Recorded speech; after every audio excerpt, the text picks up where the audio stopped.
Tom, it's for me. I'm still his father. I can give him stuff. I'm Officer DeLuca. We're here to search your house. What for? We're looking for the money that Luke Glanton may or may not have given to you. 14 grand. The lion's share is going to our hero. This is your problem. This is our problem, and I'm bringing it to your attention because that's what I should do. I want to do 2 in one day. Yo, get up! I'm not gonna let you bring us both down. There's a way out of this. You're not gonna like it.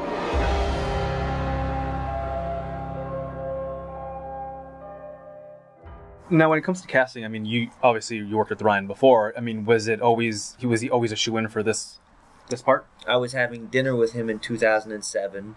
This was 2 years before we shot Blue Valentine. I had begun work on the Pine script. My co-writer, Ben Cochio, had started writing it about 6 months before. And I was eating dinner with Ryan at his agent's house and started asking Ryan about, man, Ryan, you've done so much in your life. What haven't you done? What do you fantasize about? And he said, well, I always wanted to rob a bank. I was like, really? I'm writing a movie about a bank robber. How would you do it? And he says, well, I do it on a motorcycle because that way I can wear a helmet. And I go into the place and no one would know who I was. My identity is protected. Mm-hmm. So, yeah, and he says, and then I'd leave on a motorcycle because they're agile and fast and I can get away. And I have a U-Haul truck parked about 4 blocks away, and I'd ride it up into the back of the truck and then drive away in the truck because no one would be looking for a truck. They'd be looking for a motorcycle. And I said, you got to be kidding me. We just, that's exactly what we wrote in the script. And he was like, you kidding me? I said, no. I said, it was one of those times when I realized that we were destined to make movies together, because we complemented each other with our ideas. We had similar ideas from different places. And, we eventually, I told him I'll make your dreams come true. Are you guys have another one in the works, or? We'll see. You guys talking? We'll see. I hope so. And how much of it was actually Ryan actually riding the bike? He does a lot of the stunts in the film, and then a lot of the stunts are done by this guy, Rick Miller, who anytime that Batman jumps on a motorcycle, that's Rick Miller. Okay. He's like the best in the business.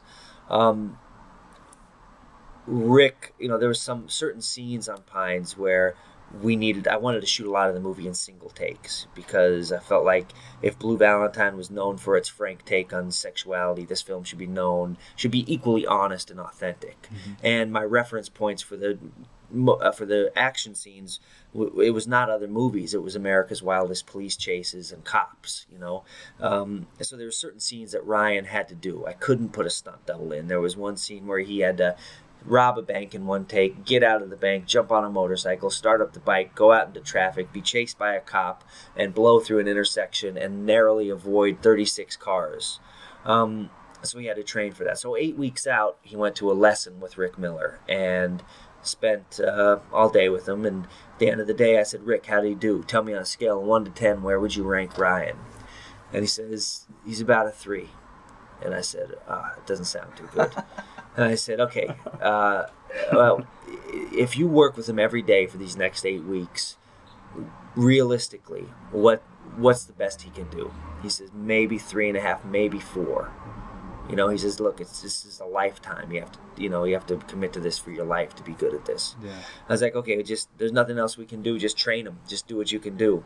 So 8 weeks go by. The day before production, I bring Rick Miller aside. I said, Rick, rank him. Where is he? Scale of 1 to 10. He said he's a 7.